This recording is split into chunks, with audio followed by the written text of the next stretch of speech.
together. Thank you all for sharing with each other.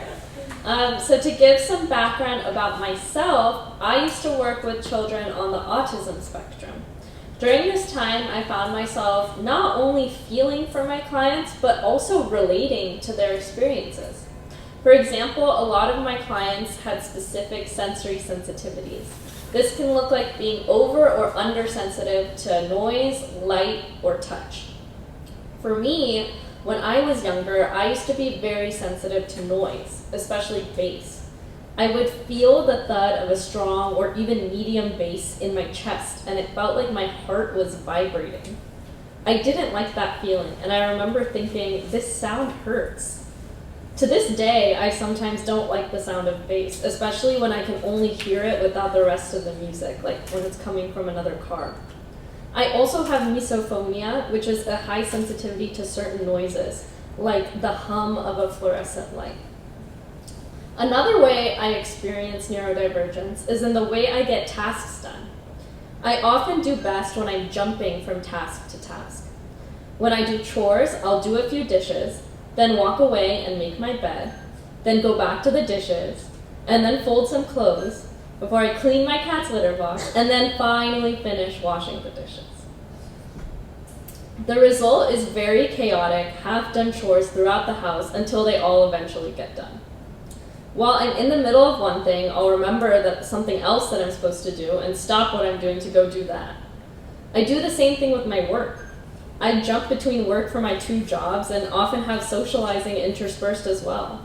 One of the reasons that I chose remote jobs with flexible hours is because I know that I do better when I can divide my work rather than do the same thing for 8 hours in a row.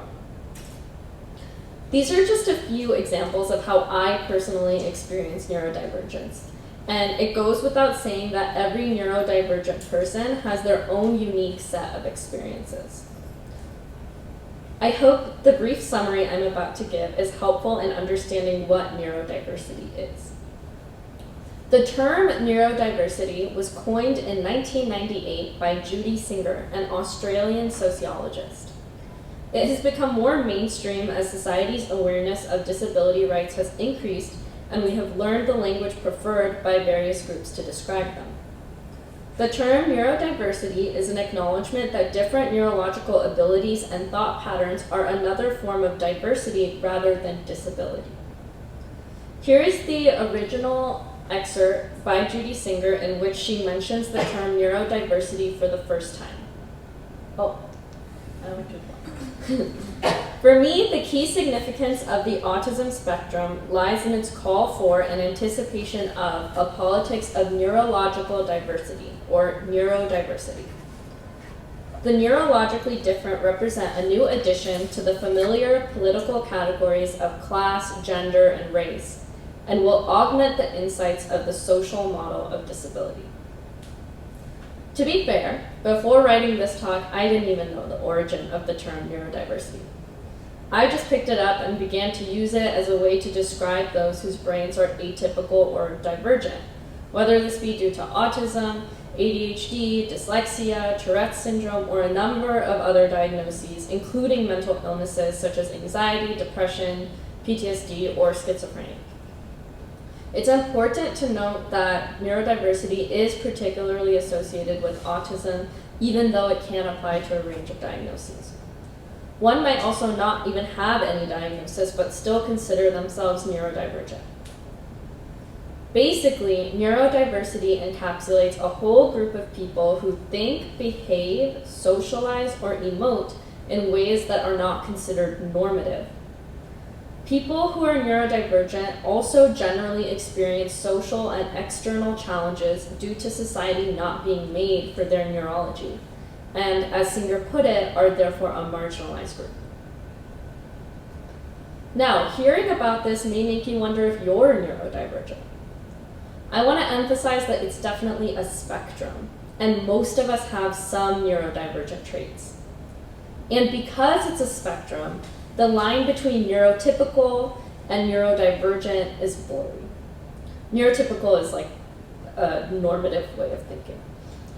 Two things that somewhat define neurodivergence are, one, whether you experience societal barriers due to the way you behave or think, and two, if you identify with numerous neurodivergent characteristics, since most people will identify with one or two. There is so much literature, I forgot to do that, that's fine. There is so much literature on neurodiversity, which is also called neurodivergence or neurovariance, and I'm barely scratching the surface. I covered these points specifically because they're important to me personally and relevant to my talk. I'm happy to talk more about these and other aspects of neurodiversity at a later time.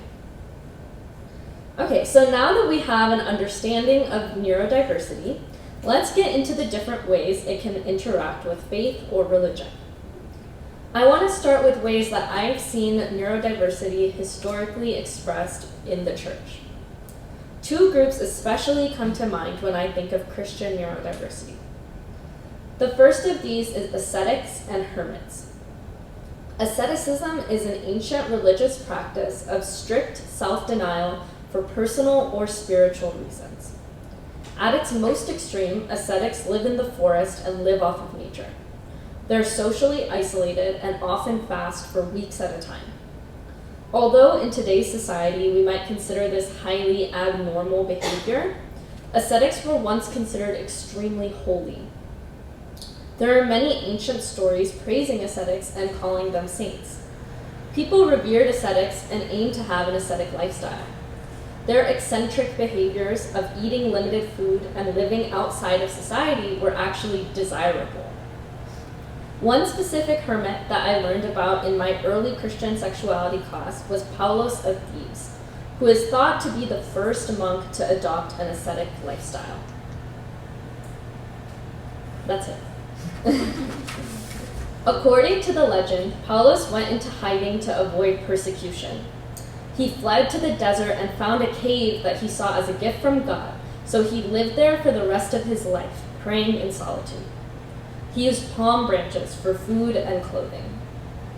When Paulos was 113 years old, another monk, Antony, was told by God to find Paulos.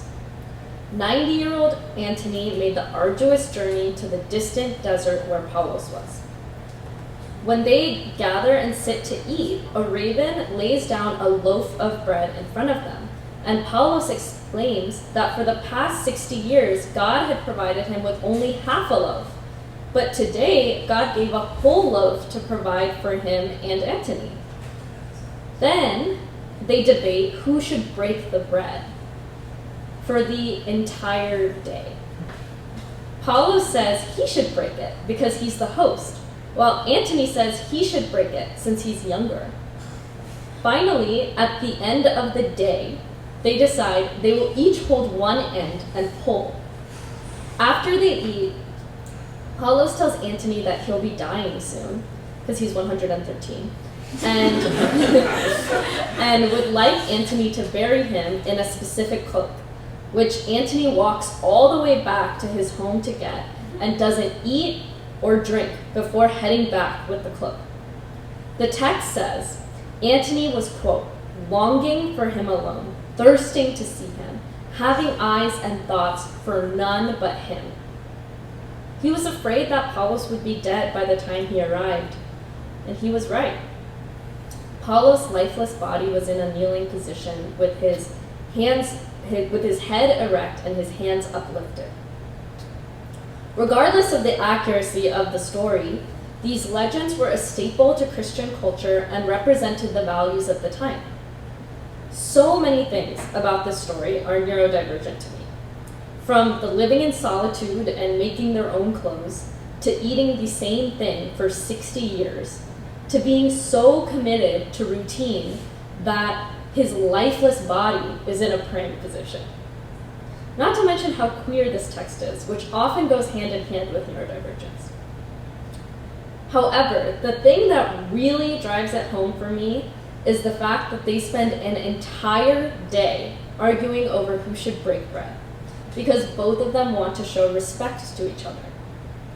It's so neurodivergent to spend a whole day over the technicalities of manners because it's so important for both of them to do it right. And then they come to a suitable compromise of each pulling one side and both breaking it, which might seem silly to most, but it's of the utmost importance to them that they come to a fair and equitable solution to their dilemma. I want to clarify that I'm not saying for sure that Paulos and Antony were neurodivergent, just that their behavior and this legend resonates so much with neurodivergence. It reminds me of the discussions my sister and I have about super mundane things, like whether the sky is light or dark blue at a specific time of day, or thoroughly analyzing every scene in a SpongeBob episode until my mom begs us to talk about literally anything else. The second group of people are monastics, monks or nuns, who usually live in monasteries, like this one. Monastic life is at the very least neurodivergent friendly and at most made by and for neurodivergent people. Monasteries are isolated from society and they often operate in a minimalist and ritualistic way. They're basically communities of ascetics living together. Monks and nuns are encouraged to have little to no property and follow strict regimens of silence and solitude, prayer, chores, and intellectual pursuits.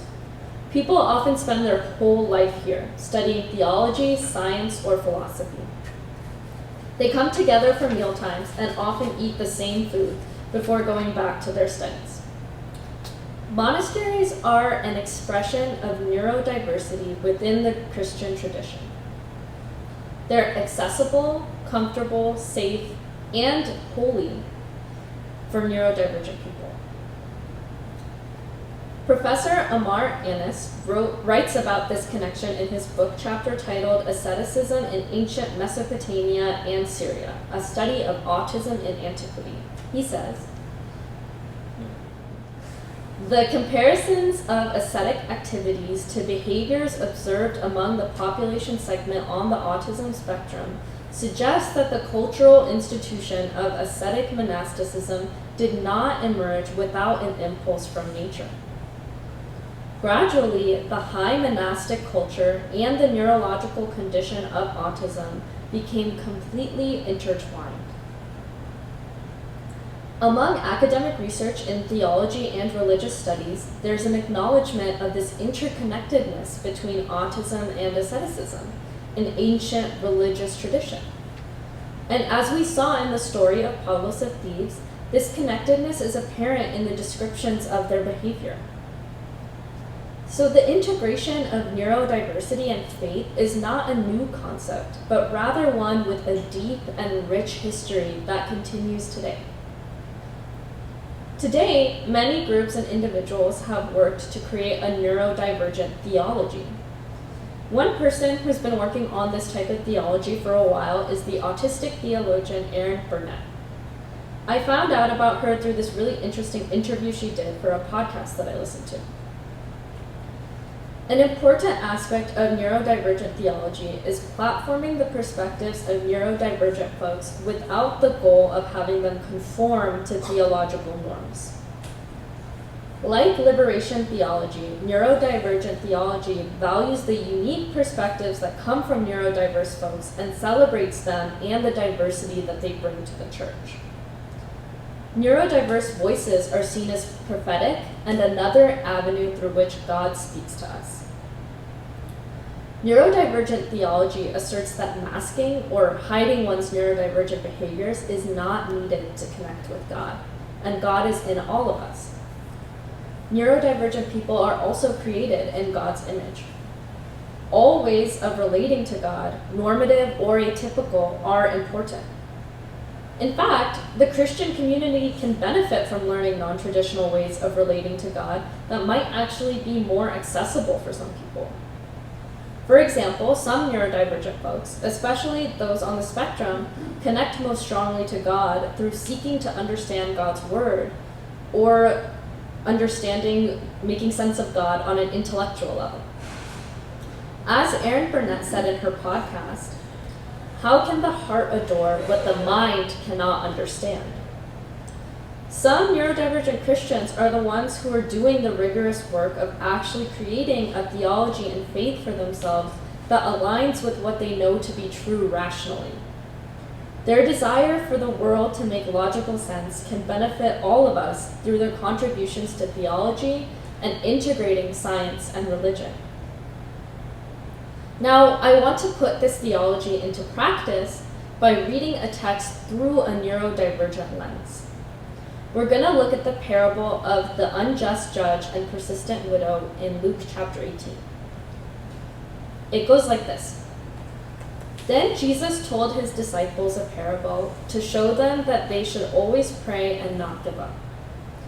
He said, in a certain town there was a judge who neither feared God nor cared what people thought. And there was a widow in that town who kept coming to him with the plea, "Grant me justice against my adversary." For some time he refused, but finally he said to himself, "Even though I don't fear God or care what people think, yet because this widow keeps bothering me, I will see that she gets justice, so that she won't eventually come and attack me." And the Lord said, "Listen to what the unjust judge says. And will not God bring about justice for his chosen ones who cry out to him day and night? Will he keep putting them off?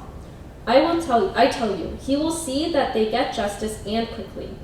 However, when the Son of Man comes, will he find faith on the earth?" This is kind of a funny story that Jesus is telling. Like, there's this judge who doesn't really care what God or people think, and this widow who, by the way she was bothering him, doesn't really seem to care what people think either. Both of these characters stand out to me as having distinctly neurodivergent traits. The judge with his motivation to help the widow coming from a place of annoyance, and the widow with her unceasing pleas. They remind me of the clients I used to work with as a behavior technician. The widow is like the kid who, once he learned how to say gummy, would constantly ask for them for the entire session.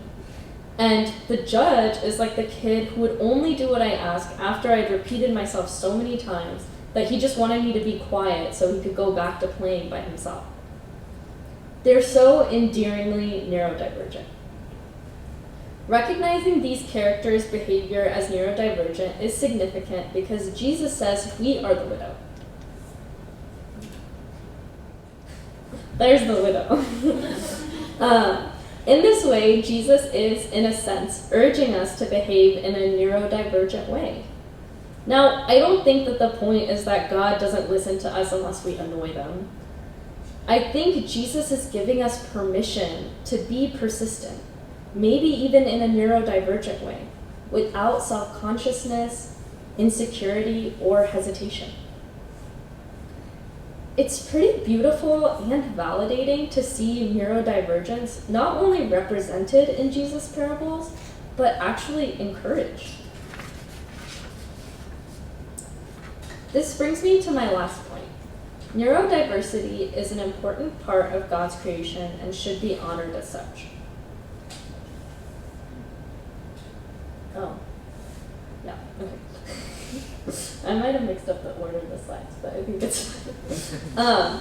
We have talked in the past about the upside-down kingdom of Jesus, which is basically the idea that the kingdom of Jesus puts the most marginalized at the top and the most privileged at the bottom. When we consider how we practice Jesus' upside-down kingdom, which centers the marginalized and oppressed, we must include neurodivergent and differently abled folks. So to end, I want to share some tips to increase accessibility of spaces for neurodivergent people and some resources for those of us who identify as neurodivergent and Christian or religious. So the first thing I have is having a Bible study or other intellectual study of God. For many neurodivergent folks, a key and meaningful way of relating to God is through studying theology and or the Bible. So including this in our activity not only gives people the opportunity to relate to God in this way, but also validates this as an important way to connect with God. The next thing I have is about stimming. So many neurodivergent people self-soothe by stimming or engaging in some form of sensory stimulation, including hand flapping, rocking, or rubbing their skin. Allowing this and not forcing people to stay still for long periods of time increases accessibility. Even providing things like fidget spinners or other sensory toys can be very helpful. Similarly, neurodivergent folks often need multiple inputs and sources of stimulation mentally. So they might go on their phone, play a game, or do something else while also listening to a service or a talk. Allowing this also helps create an accessible space. Providing earplugs, not playing things too loudly, and or providing a separate quiet room away from the group can all help people who are sensory sensitive. Another important thing is providing other ways to connect with people besides just talking. Sometimes socializing, especially unstructured socializing, can be really exhausting. Having activities as well can help people who don't want to have conversations still connect and engage with the community. Similarly, it's also really important to be welcoming. Neurodivergent people often feel left out, and it's so vital to be truly welcoming and inclusive to everyone. This can look like starting conversations with someone new, simply greeting people, or noticing that someone looks out of place and approaching them. However, it's important to balance this with letting people be alone and not talk if they don't want to. Having physical spaces that aren't super crowded and also not touching people without asking them, especially people you don't know, can also help people who have sensitivity to touch. Having a predictable routine that is followed every meeting is also helpful. And lastly, platforming neurodivergent people and engaging them in all aspects of one's organization is always critical to inclusivity. One thing I want to say about all these things is they're helpful for neurodivergent and neurotypical people alike. I think it's fair to say we all have days where we don't feel like talking, and having a routine is nice. We all like to feel welcomed, and we all have days when we just can't sit still. So creating more accessible spaces ultimately benefits everyone and isn't at the expense of anyone. For my fellow neurodivergent Christians, I'm happy to speak with y'all about the different resources out there. 3 resources I'll share are the Autism Faith Network at autismfaithnetwork.com and the self-described autistic theologian Erin Burnett. The Autism Faith Network was founded by a mother of 2 autistic children and focuses on creating more inclusive churches, while Erin Burnett is a practical theologian who talks about her own experience with Christianity and how we can practice radical inclusion as a Christian community for all marginalized people. Also, the book Body Becoming, A Path to Our Liberation by Robin Henderson Espinoza, a trans, queer, Latinx, neurodivergent public theologian from Nashville, could also be very helpful. To end, I want to leave us with this verse. But God has so composed the body, giving greater honor to the part that lacked it, that there may be no division in the body, but that the members may have the same care for one another. If one member suffers, all suffer together. If one member is honored, all rejoice together. Now you are the body of Christ and individually members of it.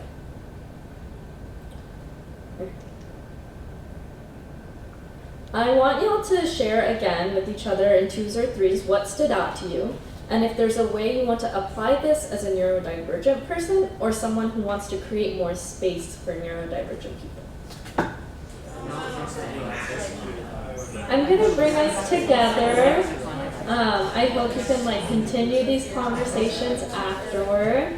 But also, in the spirit of putting my talk into practice, we have some activities at the back that people can do if they're interested. Thanks.